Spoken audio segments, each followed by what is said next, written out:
Thank you, Michael. Good morning. Good morning. Welcome to the Unitarian Universalist Fellowship of Hendersonville, North Carolina. I'm Stu Runlet, your worship associate this morning. We are an inclusive community of faith, celebrating life in all its joy and mystery. We joyfully welcome all of you here. We would especially like to welcome any visitors or those here for the first time. Please be sure to join us downstairs in the fellowship hall after the service for coffee and conversation.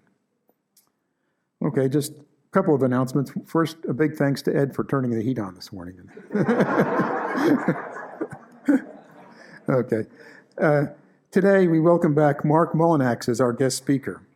Marc has been a friend and frequent visitor to this pulpit since 2002. Marc is the professor emeritus of religion at Mars Hill University and is the creator of the podcast Power for the Peaceful, A Course in Taoism. He is also a house host at the Biltmore House in Asheville, near where he lives. Now, you may be wondering, where is Marc? He's not right here. Marc had, of course, been planned to be here in person with us today, but unfortunately, last week he came down with a case of COVID.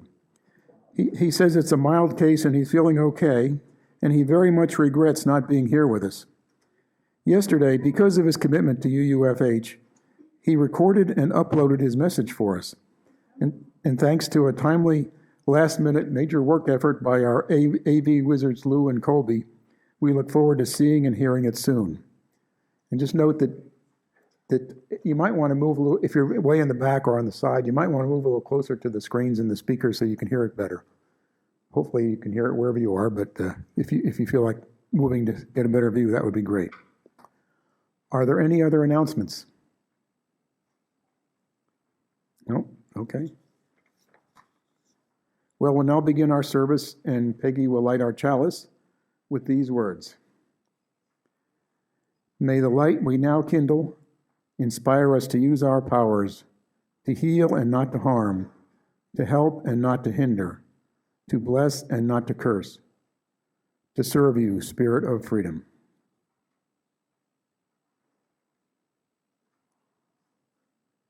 Thank you, Peggy.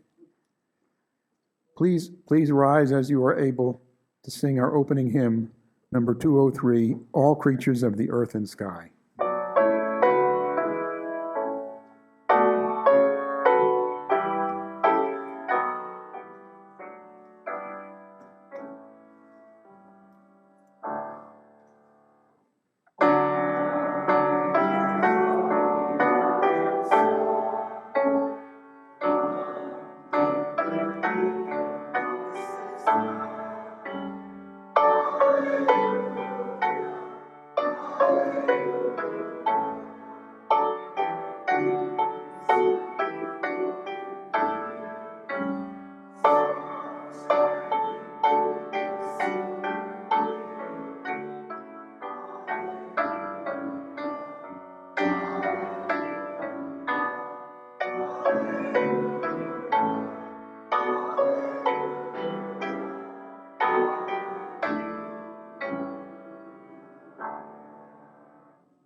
We will now read responsively number 550 in our hymnal, We Belong to the Earth.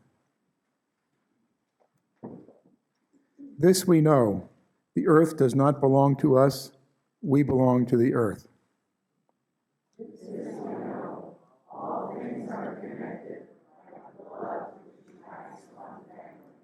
All things are connected.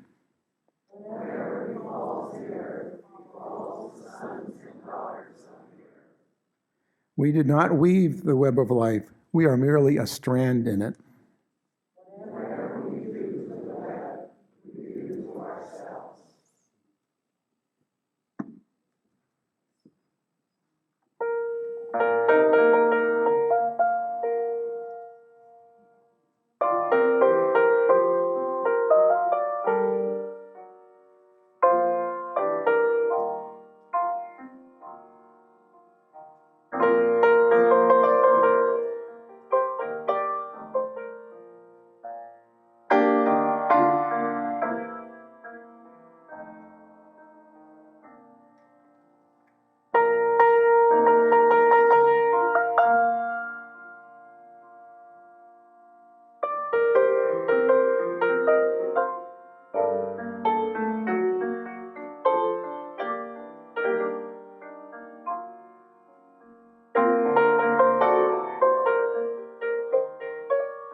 Greetings, Unitarian Universalist Fellowship of Hendersonville. I wish I could be with you this morning in person. I regret not being able to be with you and look forward to seeing you again in person. To our message this morning, what happens when you forget? Not much good, is it? Just try to forget the names of your grandchildren. Not just their names, but that you have them, period. Just try to forget that you're married or have a career. Wouldn't these be huge omissions, like real crimes of forgetting? I'd like to suggest that we humans have forgotten a lot, like where we humans come from, which if we forget that, we know not how to live. This morning in your virtual pulpit is not just a friend of your congregation, but also a Taoist. And as you may remember, one who talks in a Baptist preacher's accents and cadence. So be advised, I'll be trying to evangelize you this morning, not to a Christian sensibility about things, but to an older, perhaps more comprehensive understanding of who we are in the great family of things. First point, original connection. I give voice now to an idea that you've heard and of which I'm convinced. We live in a web of interlocking energies with ancient origins, and we're here to share in and participate with, but not own or manipulate them. There's this flow in everything and with everything, and since we come out of this flow, our nature is to stay with this flow. It's in our nature to be in community and interconnected with this flow. It is not in our nature to disassociate with this flow from which we emerge and to which we return. The great naturalist John Muir wrote, when we try to pick anything out by itself, we find it hitched up to everything else in the universe. If he's right, then our breath is the same breath as in plants. Our energy is the same energy that forms rocks. Our water within us is the same ancient molecules that rains monsoons, baptizes kids, flows of your favorite waterfall, created the Grand Canyon, and that you drank earlier today. We are anciently connected with the great energies of the universe. Maybe, just maybe, we are not fully human until we realize and also practice our interconnections with the universe. So this is a declaration of interdependence, not one of independence. Funny though, only we humans feel or think that we are separate from and immune from this intertwining and original connection. More on that in a few. First, though, my thesis is that we share this common source, this common end. We are each of us, and with all that we see, womb mates of Mother Earth, Mother Nature, Mother Universe. The very same womb-like processes that created mountains, rocks, trees, streams, even mosquitoes, has brought us to life and awareness too. Second point, we forget that we're interconnected from the very beginning with everything else. We forget. We creation companions, we womb mates, share a similar story. That we are as much part of the creation process as sand, ants, trees, all animals, and flora. However, often we humans tell ourselves alternative stories of how we humans are differently sourced, differently destined. We tell ourselves only we have souls, only we are important, our stories tell us. And the majority of creation we can forget. Dig up, cut down, kill, use as food, and basically ignore. Some of us feel that we're at the top of some pyramid, and that's the very purpose and crown of all creation. To get to that feeling of being on top, human beings have interpreted our earthly companions as things. It's not as important. But we humans are not it. Oh no. We have an alternative identity, one determined by our souls, with stories that give us ensouled beings a privileged place in creation. So my made-up word that defines our state of affairs is thingification. while we are embedded in an ancient creative process, we have forgotten or neglected it. Forgetting, we tell ourselves alternative stories, stories in which we tend to regard all that is not me or not like me as non-human, not alive, an other, an it or a thing, deaf, dumb, speechless, a machine without a soul. This is thingification, by which we remove most of creation from the span of our attention.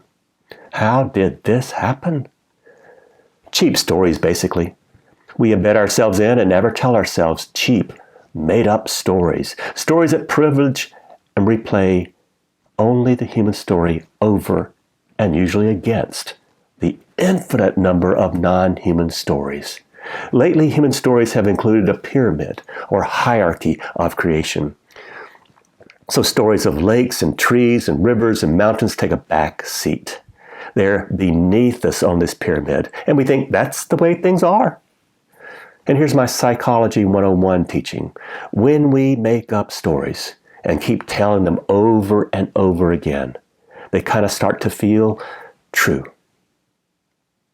Just like we all believed at one time the stories of Santa Claus, Tooth Fairy, and here's my controversial sentence for the day, that story that America is the greatest nation in the world ever. But to do all this pyramiding and hierarchical fabrication, we must be willing to neglect so much. We must practice active amnesia about our interrelations with the world, whether living or non-living, because our stories of ourselves emphasize that we must persist and persevere. What becomes ethical behavior for me is whatever I must do to stay alive. What is good for my survival is good. What is bad for my survival is bad, which is a primitive way to do ethics, no? Look at what my small story omits. Everything else, everyone else, every green leaf that ever grew, every drop of water, every song of a bird. What we omit, we forget. All those creative processes that got us here, all our creation companions on wing, fin, and hoof, out of sight, out of mind. With consequences like this, the laws we usually make usually protect human beings, and the created world has no legal voice. Could you just imagine what would happen if the rivers, streams, ridgetops, trees, birds, fauna of the Blue Ridge Mountains suddenly started having legal standing? Whoa. Only when we tell and are connected to all these other stories going on in nature around the world, from the Arctic to the Antarctic, then we are most human, which is, I think, what we're meant to be. Maybe all creation is just patiently waiting for us humans to finally become the human beings we are destined to be. What if there's no I? No we, no ours, no I, my, me, mine. Pull the camera back, and it's always us. A larger story in which the all is merged into the every, and the each is part of the all. There is no I, no we, no ours, no I, my, me, mine. What if no particle of creation is better than, higher than, worse than, lower than, or even other than any other particle? First, I think we would not feel so alone at the top of our stories. Second, we would have a less violent social and environmental order, where we would understand that to harm one strand in the environmental web is to harm them all. To hurt, eradicate, kill, neglect one aspect of nature is to diminish ourselves. Because separateness leads to illusion, and illusions lead to violence. If I believe as a human being that I have a soul and nothing else does, it's okay to pollute, discriminate, contaminate, kill, live apart. Because in forgetting this world that is just as sacred as we feel we can live alone and not alongside. And isolated by cheap stories, we get lonely as a species. In almost every First Nations or Native peoples or Aboriginal culture, the worldview is that all nature is alive. And humans have important but not privileged places to play in this universe. But in our so-called Western culture, we don't see nature as alive, fluent, listening, vibrant. We are heirs to European-based philosophies, cultures, religions, stories that dismiss our interconnections, stories which encourage the human ego to situate itself at the top of some pyramid of creation. As you descend down this pyramid, the less alive and less important things are meant to be. So all plants and all animals are somehow beneath us. And here's a test. We even consider ourselves on the same level as plants and animals. A few animals we take as pets. The rest we separate, sometimes in very inhumane ways, to be our meat, entertainment, and always less than human. Below them, our rocks are dead, our streams are not worthy of our stewardship, our mountains are no longer sacred, but places on which to build trophy houses. We practice this well-known and powerful myth of separation and forgetfulness every day. It accompanies us still. And you'll find it persisting and hardening in a peculiar, tenacious translation of one Hebrew verse in Genesis, where just after God has declared humans are made in God's image, they are then given tasks. The phrasing of Genesis 1:28 goes like this in the resonance and authority of the King James Version. And God blessed them, and God said to them, be fruitful and multiply, and replenish the earth, and subdue it, and have dominion over the fish of the sea, over the fowl of the air, and over every living thing that moveth upon the earth. The words have dominion are the Hebrew verb Radha. Traditional translations of Radha convey the quite incorrect idea that God created once and still creates a community of unequals. Humans on one hand and the rest of creation on the other. However, this verb Radha also means to go downstairs and not stay upstairs. That is, get out and walk among our neighboring creation as an equal and caretake for creation as we imagine how God descends to caretake for us. But translators of Genesis to this day choose words that shore up hierarchical understandings of Radha as have dominion, which get repeated in the 9 most popular English Bibles as these words: subdue, reign over, rule over, be in charge of, dominate, be masters of, lord over, control, subjugate. So this badly interpreted scripture, written and translated by the most privileged of human beings, falsely elevates humans as lords over a subordinate creation of non-equals that we are told by divine command to rule over. But don't worry, we're told, it's a dead creation, just stuff, just things. But it gets worse.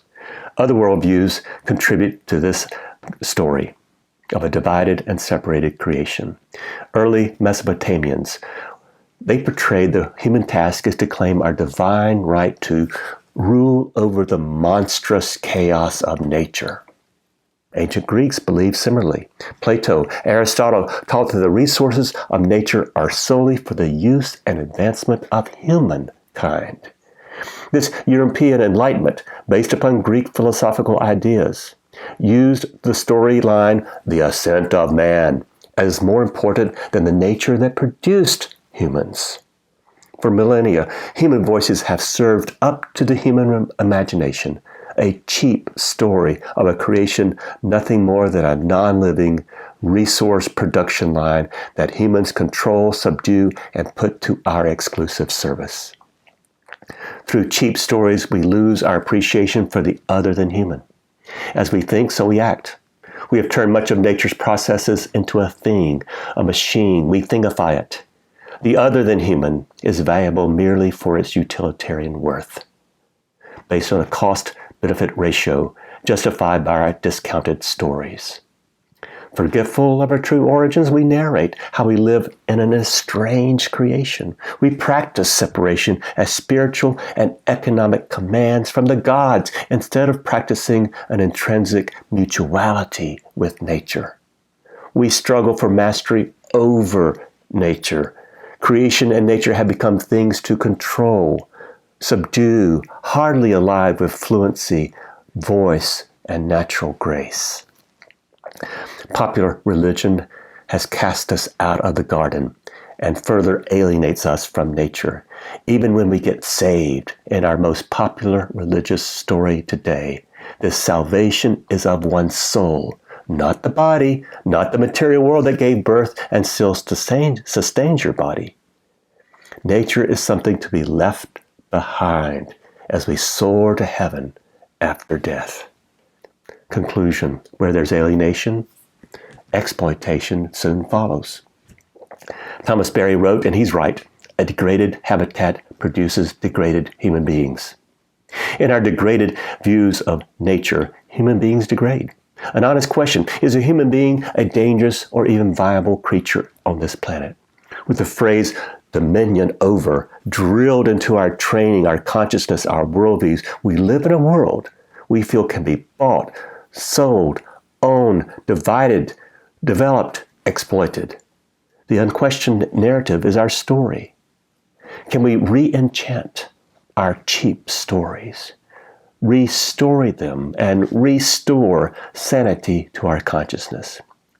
You see, we need better stories that teach how everything is connected across time, across species, matter, space. We need true stories that show how justice, peace, interrelationship with every particle of creation is not just our primordial state, but are baked in to the original blueprints of the universe. So peace and harmony are not just some ends in themselves, but the very processes of life, installed by a spontaneous nature that does not play favorites.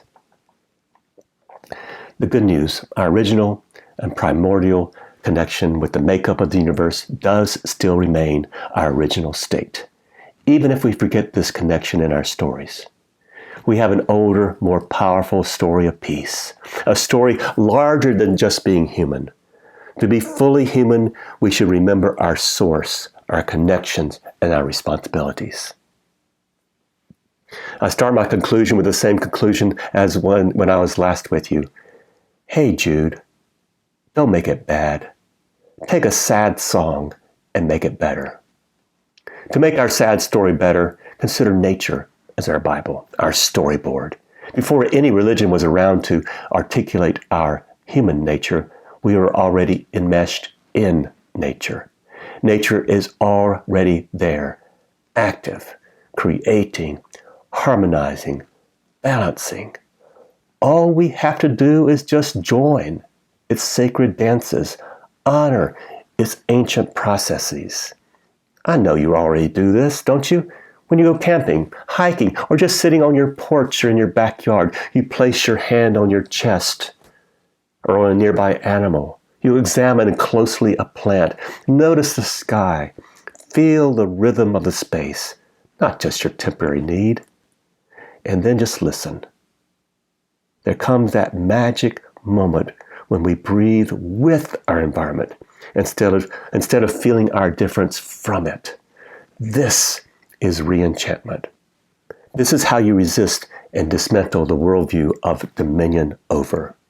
This is how thingification diminishes. Nature is ever present and yet never twice the same, ever whole and in every particle, ever creative and yet always custom made. We need to hear the larger story. So I ask, what is crazier? Nature speaking or humans listening? Now is the time for our ritual of joys and concerns.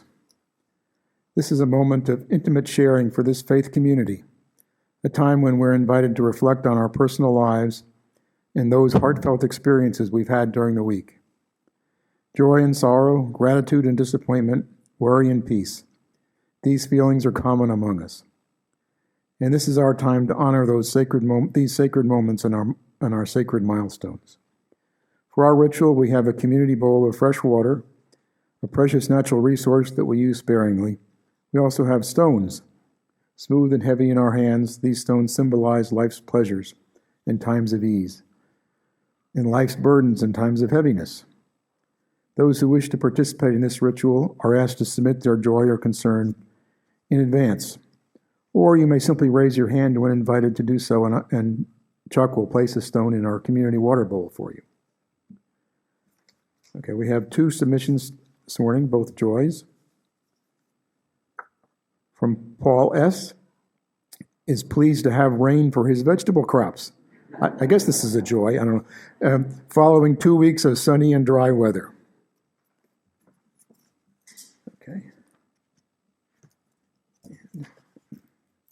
Where'd it go? And this is from Janice B. Happy 80th birthday to Lee Major. Please join us downstairs at coffee hour for cake and congratulations. Tomorrow is Memorial Day, and thank you, Captain Major, for your service. I love you, Janice. Okay. Do we have anyone who would like to have a stone placed in the bowl for them? Raise your hand.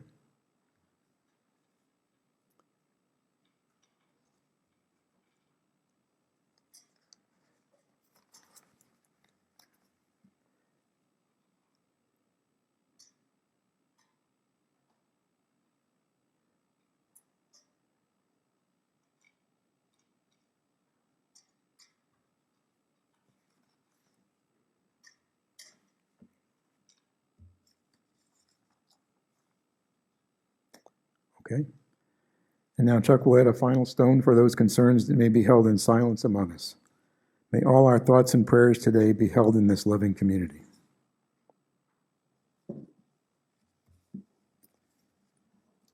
Okay, now I think Mark has a prayer or meditation for us.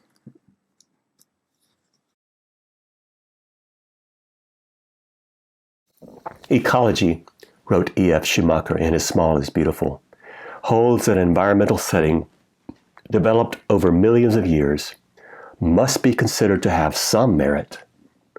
Anything so complicated as a planet, inhabited by over 1.5 million species of plants and animals, all of them living together in a more or less balanced equilibrium in which they continuously use and reuse the same molecules of air and soil, cannot be improved by aimless and uninformed tinkering.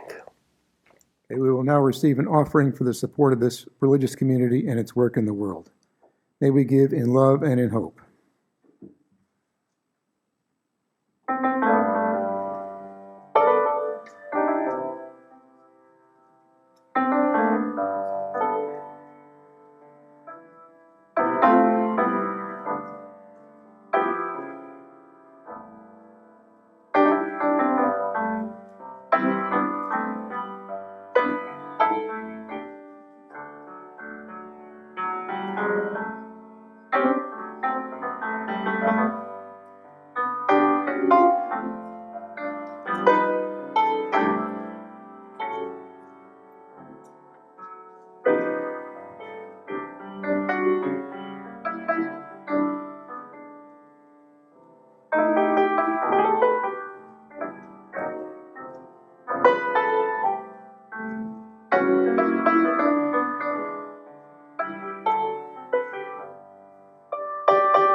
Please join me now in dedicating the offering.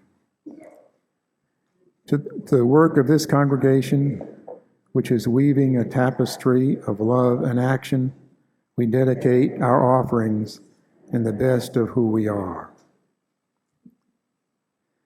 Please stand as you are able as we sing our closing hymn, number 175.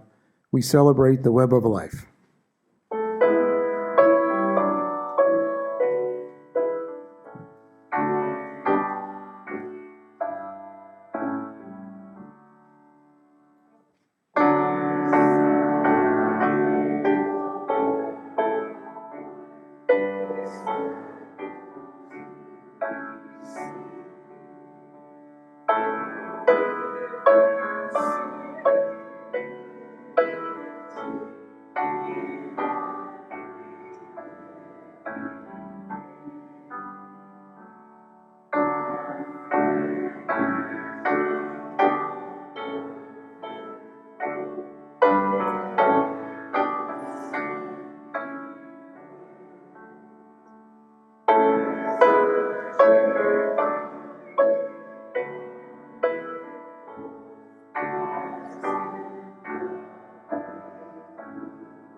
I have permission from Asheville songwriter Hamali Hartwell to have her sing our closing words. When you listen to the ground and you put your roots down, you can hear what she says if you're listening. When you listen to the ground and you put your roots down, you can hear what she says if you're listening. The sweet sound of the river as she moves over the stones. The same song that the blood in your body sings as it weaves around your bones. When you're listening, are you listening?